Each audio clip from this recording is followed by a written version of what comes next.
Hi everyone, welcome to yet another video of Stardew Valley. In this video, I will be using the Hilltop farm instead of the forest farm that I used the last time. Because I thought the Hilltop farm looks really pretty and I never tried the Hilltop farm before. So starting off, I'm doing my usual routine of clearing up the tillable farming area.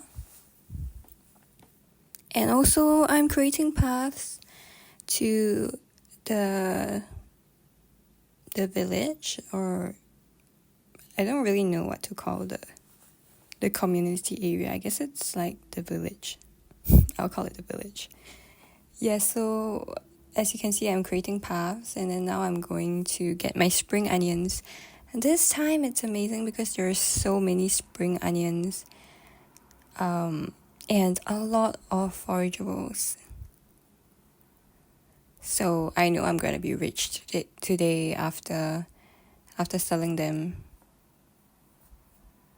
And that means that I can progress really fast in this run through, which is amazing.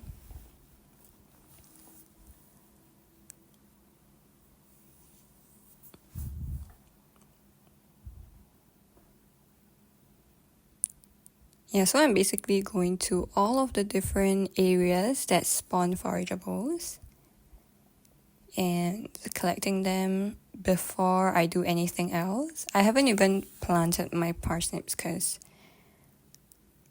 I want to plant everything at once so that I don't waste time. And I'm also checking some trash cans. As usual, I will buy my beanstalk and cauliflower, just like 1 or 2 of each. And I don't spend the rest of the gold, if you realize, because I'm keeping it for getting my fishing rod early. Because once I have an upgraded fishing rod, I can earn way more money, and it's like a build-up effect, right? When you have more money, then you can make more money. So, yep. This is a really sped up run through, but it's a full run through. Nothing is being cut out.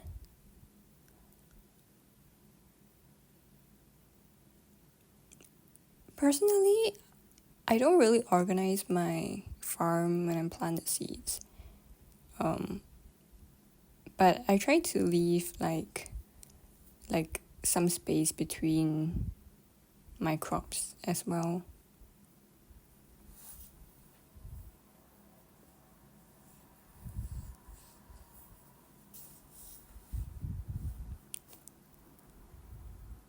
Something I realized about the Hilltop farm is that it is pretty difficult to navigate through, so creating a path downwards is really important. But the Hilltop farmhouse looks so pretty. I mean, there's an amethyst crystal on the table and a random lamp inside the house.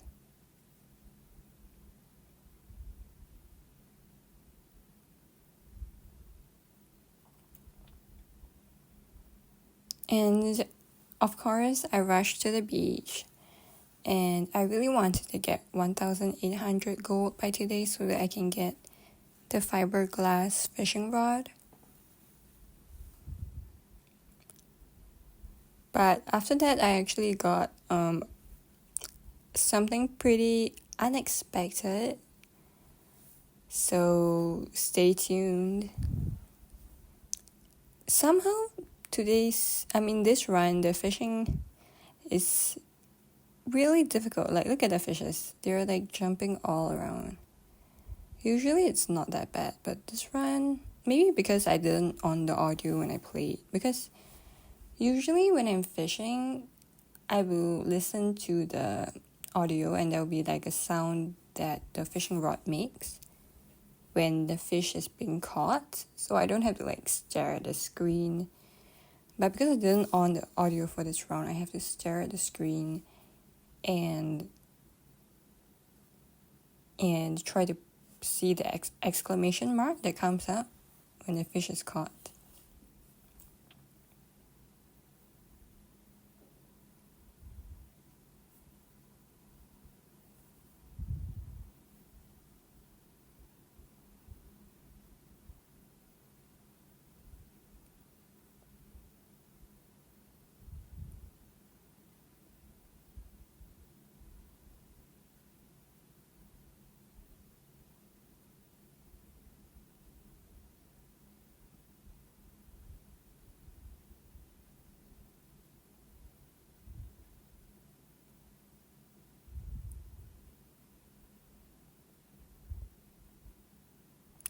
Honestly, it might look like it's quite a long time, but fishing passes by so fast because you get so little fishes for the amount of time that you spend fishing.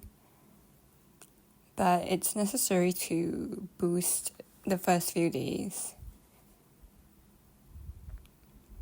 So I initially fished at the sea because I wanted to get the fiberglass rod. But guess what? The fishing shop at the sea does not sell the fiberglass rod on the second day. So even though I'm amazing and I got enough money for the fiberglass rod, I could not even buy it because it was just not released yet, or like unlocked, I guess. So I literally have to wait until the third day, and I have nothing to do, and I can't like use the upgraded rod to fish, which means my fish quality is still gonna be the same as if I were to earn it by tomorrow. But the good news is, since I'm fishing more and I've reached my target for the day really early, I have much more money to accumulate for my backpack. And a backpack upgrade is so good because you don't have to bring chests around and you can save up on cutting down wood for chests.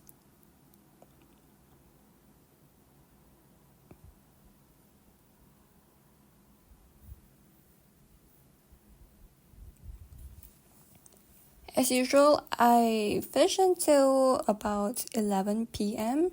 and then I will rush back to the house to sleep.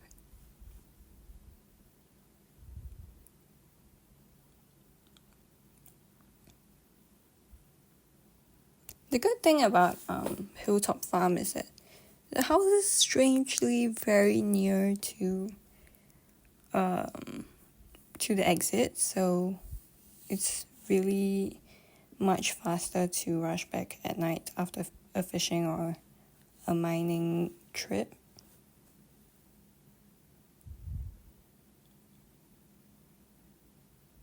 Now I'm just fishing at the sea because I'm trying to wait for the shop to open. It opens at 9 a.m.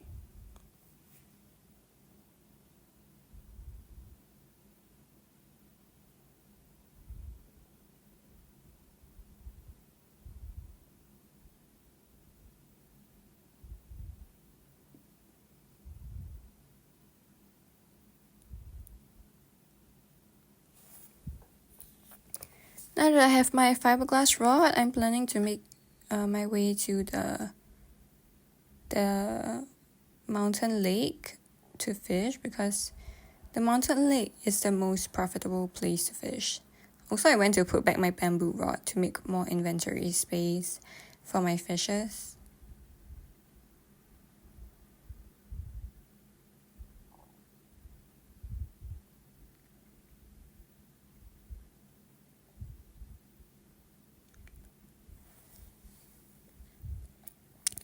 So usually from about day 1 to day 4, it would just be fishing for me because I don't really want to use energy to chop down trees because trees take up so much energy and we don't really have a lot of food sources on the first few days to replenish our energy except maybe fishes. But at the same time, we also need gold for backpack upgrades. So my plan is, because it's going really well, like my fishing progress, day 1 to day 3, I would focus on fishing for gold. And then day 4, I will be fishing for food. And day 5, I will try to go down to the mines if it's not a bad luck day. If it's a neutral luck, I will also go down to the mines. And from day 5 onwards, I will try to go down to the mines as much as possible. And as for crops, I'm going to buy potatoes because potatoes are the most profitable, and they are also slightly more expensive, so you won't be planting so many potatoes, and it's worth it to plant a more expensive crop in Stardew because planting an expensive crop means that you get more output for less effort to water the crops every day. Unless you have a sprinkler, you have to manually water every single crop and you use up energy, which it is kind of a waste at the start. So I would rather just have less crops and focus on mining, because once I finish mining, I can do my sprinklers, I can do my tool upgrades. As for gold, how I would accumulate it, mainly through fishing, I would assume. Crops will be a side thing. It's really just to get enough stuff for the community center. And I also want to get animals, so I may also do some stuff in the barn and maybe collect some money from the chicken eggs. But I'm not very, I haven't learned much about the eggs yet. So usually I would just do runs for spring so that I can see what is the most efficient way to start off spring. And I try to learn how to play one season at a time, but I also do watch some full guides out there.